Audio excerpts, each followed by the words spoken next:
विद्यार्थी मित्रो, आज आपण पाठ क्रमांक 3 नैसर्गिक संसाधनांचे गुणधर्म हा पाठ पाहणार आहोत. याच्यामध्ये काही पाठीमागच्या भागाला आपण नैसर्गिक संसाधने म्हणजे नेमकं काय, गुणधर्म म्हणजे काय याच्या संदर्भातली माहिती पाहिलेली आहे.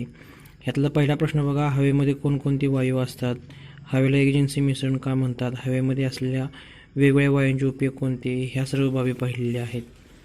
त्यासोबत पुढे आपण थोडंसं बघू शकतोय, आपल्या सभोवताली हवा असली तरी ती आपल्या डोळ्यांना दिसत नाही, तरी हवेचे अस्तित्व आपल्याला जाणवते. जेव्हा आपण श्वास घेतो तेव्हा नाकावाटे हवा आत घेतली जाते. तोंडासमोरून हात फुंकर मारल्यास आपल्याला हवेचा स्पर्श जाणवतो. म्हणजे हे हवेचे गुणधर्म आपण बघितले. त्यासोबतच आपण हा एक प्रयोग देखील बघितलेला आहे. बघा, 3.1 मध्ये फुग्याचा हा प्रयोग बघितला आहे. फुगे कसे असतात, त्या फुग्याच्याद्वारे काम कसे होते किंवा वस्तुमान कशाला जास्त असते. कमी हवा असलेल्या फुग्यामध्ये कमी हवा असलेल्या फुग्यामध्ये तो फुगा वर उचलला जातो व जास्त असणाऱ्या फुग्यामध्ये हवा ही खाली जाते, हे आपण बघितलं. त्यासोबत हा दट्ट्या बघितला, म्हणजेच ही सिरिंजच्या संदर्भातली आपण ही माहिती बघितलं.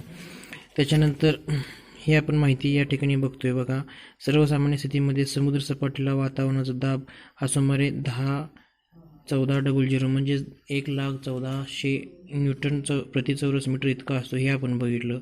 त्यासोबतच वायुदाब मापकाने तो मोजता येतो. वातावरणाचा दाब समुद्र सपाटीपासून उंच जाताना कमी कमी होत जातो, हे बघितलं. त्याच्यानंतर थोडी गंमतमध्ये आपण पाण्याने भरलेल्या पेल्याच्या तोंडावर पुठ्ठ्याचा तुकडा बसवा. पुठ्ठ्याला हाताने आधार देऊन पेला झटकन उलटा करा. हाताचा आधार काढून घ्या. काय लक्षात येते, ह्या संदर्भातली माहिती पाहिली. आता या ठिकाणी आपण पान नंबर 18 वरती एक गुणधर्म आलेला आहे, तो आपण गुणधर्म थोडासा बघायचा आहे. जेव्हा दोन ठिकाणच्या हवेतल्या दाबामध्ये फरक पडतो तेव्हा हवा जास्त दाबाच्या ठिकाणापासून कमी दाब असलेल्या ठिकाणी वाहू लागते. म्हणजे ज्यावेळेला वादळ वावटळ वगैरे होते त्यावेळेला असा हा अनुभव आपल्याला अनुभवायला येऊ शकतो. म्हणजे ज्या ठिकाणी उष्णता खूप झालेली असते, उष्णता खूप झाल्यामुळे तिथली वारा विरळ होते व वारा विरळ झाल्यामुळे तिथली वाफ नाहीशी होते व ती वाफ भरून काढण्यासाठी थंड हवेतून जे वारे असेल तर ते उष्ण हवेकडे वारे वाहू लागतात. म्हणजे तिथली ती निर्वात पोकळी भरून काढली जाते. म्हणजे वाराला किंवा वावटळला असं आपण म्हणू शकतो. अशा वेळी आपल्याला वारा सुटल्याची जाणवते. म्हणजेच हवेतल्या दाबात पडलेल्या फरकाचा परिणाम म्हणजे वाहणारे वारे होय. याविषयी अधिक माहिती आपण भूगोलाच्या वारे या पाठातून घेणार आहोत. ठीक आहे. आता पुढे थोडंसं स्पष्टीकरणातून भागाला आहे ते थोडंसं बघायचं आहे. एका ग्लासमध्ये पाऊण उंचीपर्यंत बर्फाचे खडे घ्यायचे आहेत. म्हणजे जर समजा एखादा पेला घेतला, म्हणजे बघा ह्या अशा पद्धतीचा, आणि त्याच्यामध्ये जर समजा बर्फाचे खडे घेतला तर त्याचे निरीक्षण केल्यानंतर काय काय होऊ शकतं. बर्फाचे खडे घेतल्यानंतर त्याचा फरक काय होतो हे आपण थोडंसं बघायचं आहे. बर्फाचे खडे घेतल्यानंतर बर्फ त्यातला वितळू लागतो. थोडा करतो बर्फ वितळू लागतो. बर्फ वितळल्यानंतर त्याचे थोडंसं पाणी व्हायला लागतं. ग्लासमध्ये बर्फाचे खडे ठेवल्याने ग्लासभोवती असलेल्या हवेला थंडावा मिळतो. हवेमध्ये बाष्पाच्या रूपात असलेल्या पाण्याला थंडावा मिळाला की विशिष्ट तापमानात त्याचे संग्रहण होते आणि त्यामुळे बाष्पाचे रूपांतर पाण्यात होते व हे पाणी ग्लासच्या बाहेरील पृष्ठभागावर जमा होते. म्हणजे बघा हे अशा पद्धतीने, म्हणजे ज्या पद्धतीने दवबिंदू पडतात त्या पद्धतीने दवबिंदू पडल्यासारखे आपल्याला त्या ठिकाणी बघायला मिळू शकते आणि हे आपण त्या ठिकाणी बघतो.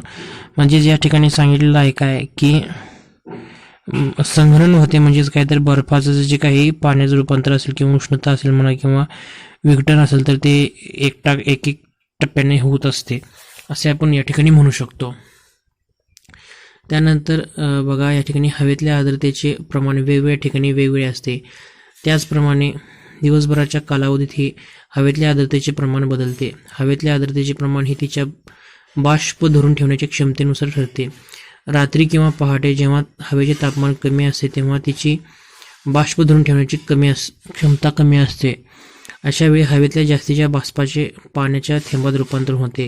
यालाच आपण दवबिंदू म्हणतो. म्हणजेच आपण सकाळचं असू दे, दुपारचं असू दे किंवा रात्रीचे असू दे, तिन्ही वेळेला जे काही तापमान कमी जास्त वगैरे होत असते तर त्या तापमान कमी जास्त होण्यामुळे हे बदल किंवा हे घटक अनुभवायला आपल्याला मिळू शकतात. आपण बर्फाळ प्रदेशात गेलो तर त्यावेळेला त्या ठिकाणी पाण्यातील ग्लासच्या बाहेर पाणी जमा होण्याचे प्रमाण हे वेगळे असते. उष्ण प्रदेशात जर गेलो तर तिथले प्रमाण वेगळे असते. तर अशा पद्धतीचे हे फरक बदल असतो हे आपण बघून ठेवायचं आहे. आता ह्या ठिकाणी अशा पद्धतीने एक ग्लास पेला ठेवलेला आहे, तर तो पेला आपण बघून घ्यायचा आहे. बघा, आता आपण हवेचे गुणधर्म बघत असताना या ठिकाणी एक छोटासा प्रयोग आला आहे. तो प्रयोग मी पुन्हा एकदा मुद्दामून तुम्हाला चित्र स्वरूपामध्ये मी देत आहे. काय आहे बघा, या ठिकाणी 3.4 हे आकृती आपण जर समजा उघडून बघितला तर त्याच्यामध्ये एक काचेचा पेला आहे. त्या काचेच्या पेल्यामध्ये भरपूर जवळपास बर्फाचे तुकडे खडे त्या ठिकाणी ठेवलेले आहेत. खडे आणि तुकडे ठेवल्यानंतर त्याच्यामध्ये काय होतं की पुन्हा त्याच्या पाण्याचं संघनन झाल्यासारखं होतं. म्हणजे निर्वात पोकळी म्हणा किंवा विशिष्ट एक सांद्रिक भवन झाल्यासारखं त्या ठिकाणी होतं. त्याच्यामुळं एक आर्द्रता त्या ठिकाणी निर्माण होते. काय होतं या अशा वेळेला, हवेतल्या आर्द्रतेचे प्रमाण वेगवेगळ्या ठिकाणी वेगवेगळे असते असं आपण मगाशी बघितलं. आता ग्लासच्या संदर्भात किंवा प्रयोगाच्या संदर्भात आपण जर म्हटलं तर ग्लासमध्ये बर्फाचे खडे ठेवल्याने ग्लासभोवती असलेल्या हवेला थंडावा मिळतो. म्हणजे त्याच्या सभोवती असलेली जी काही हवा असते त्या ग्लासपासून, त्या पेल्यापासून, ती काय होते असते ती थंड होते. हवेमध्ये बाष्पाच्या रूपात असलेल्या पाण्याला थंडावा मिळाला की विशिष्ट तापमानाला त्याचे संघनन होते. बघा, विशिष्ट तापमानाला संघनन होते. आणि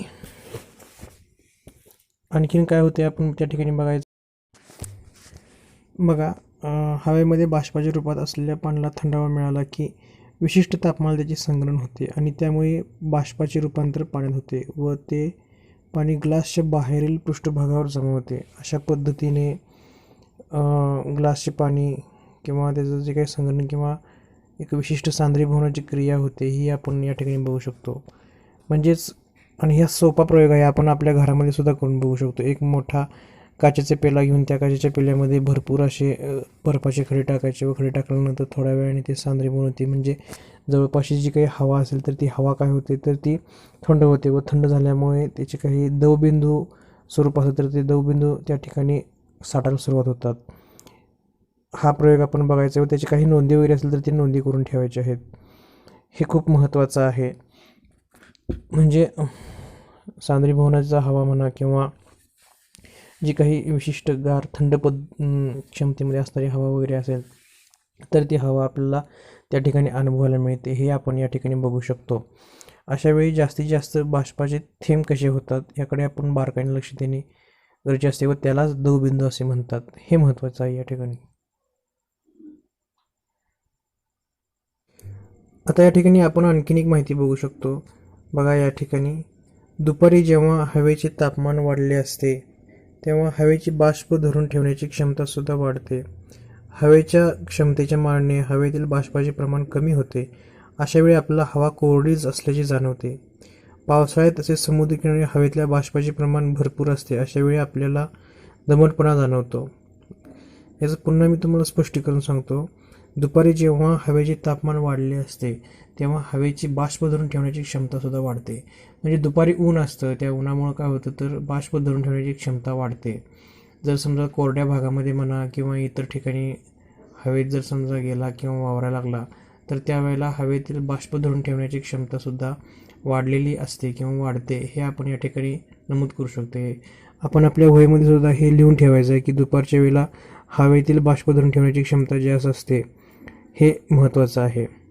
हवेच्या क्षमतेच्या मानाने हवेतील बाष्पाचे प्रमाण कमी होते. बघा काय म्हटले, हवेच्या क्षमतेच्या मानाने बाष्पाचे प्रमाण कमी होते.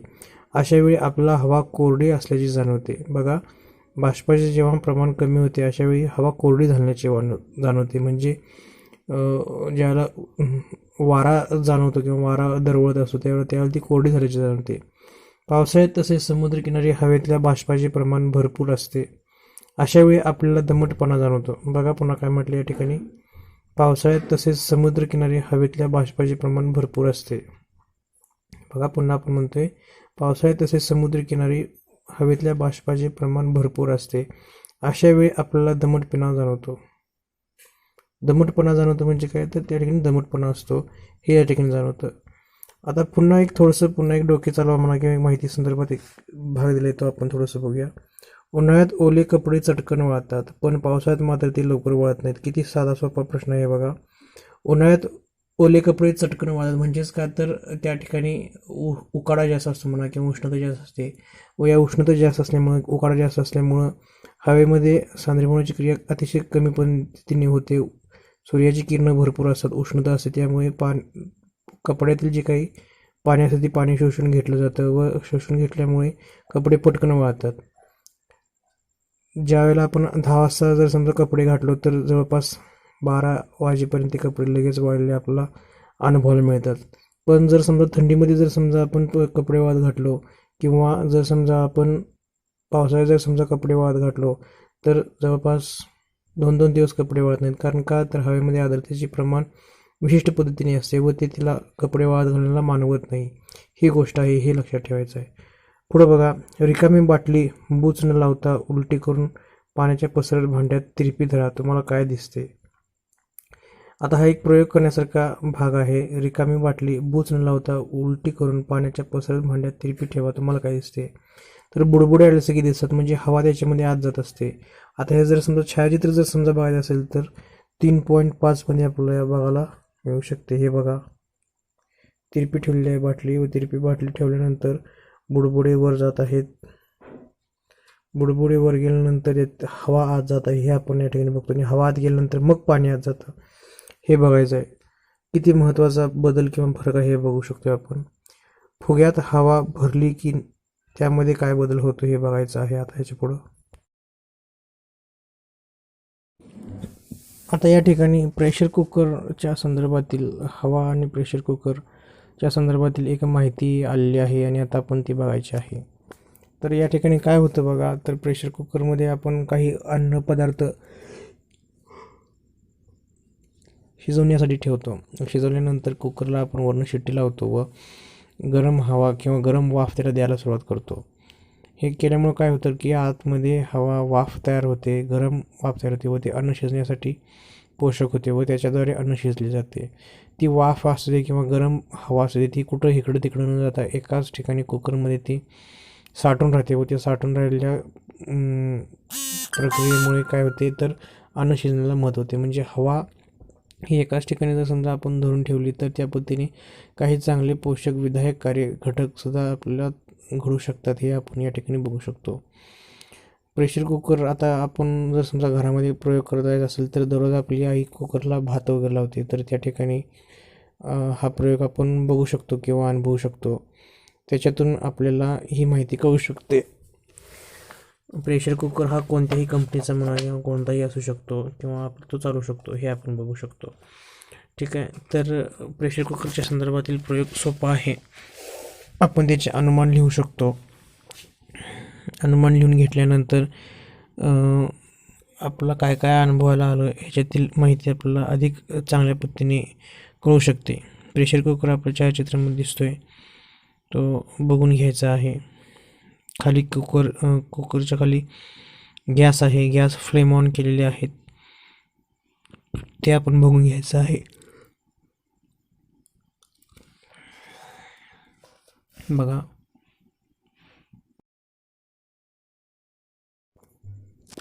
हवा हे काही वायू तसेच धूर व बाष्प यांच्या अतिसूक्ष्म कणांचे मिश्रण आहे.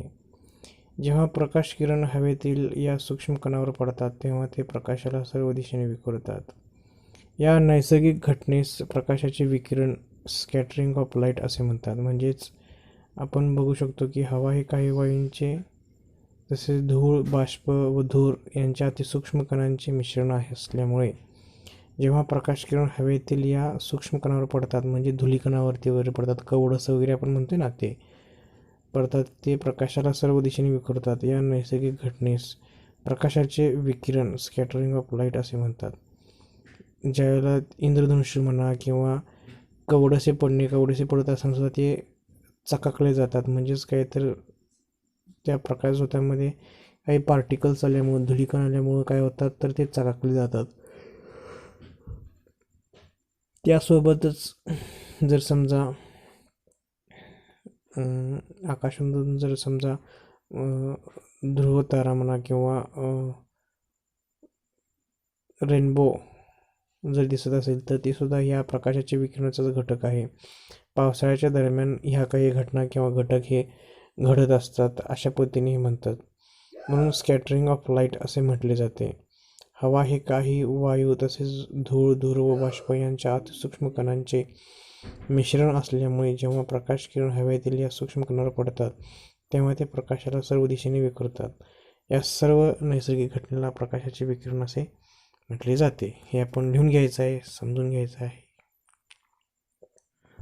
आता या ठिकाणी आपण पुन्हा एकदा बघू शकतो की ते म्हणजे तापमान नियंत्रण, टेम्परेचर कंट्रोल. पृथ्वीला सूर्याकडून ऊर्जा मिळते. ही ऊर्जा पृथ्वी उष्णतेच्या रूपात परत फेकते. पृथ्वीभोवती असलेल्या हवेतील बाष्प, कार्बन डायऑक्साईड यांसारखे घटक या उष्णतेचा काही भाग शोषून घेतात, तो इतर घटकांना देतात. त्यामुळे पृथ्वीचा पृष्ठभाग उबदार राहतो व पृथ्वीवरील जीवसृष्टीला अनुकूल होतो. पृथ्वीवर हवाच नसती तर पृथ्वीच्या पृष्ठभागाचे सरासरी तापमान खूपच कमी झाले असते. आता आपण या ठिकाणी बघू शकतो काय माहिती दिल्या, तापमान नियंत्रण म्हणजे टेम्परेचर कंट्रोल या ठिकाणी दिलेलं आहे.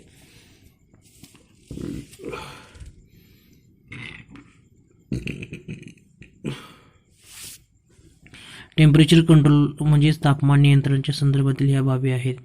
पृथ्वीला सूर्याकडून ऊर्जा मिळत असते, म्हणजे सूर्य हा उष्णता म्हणा किंवा ऊर्जेचा एक स्रोत आहे.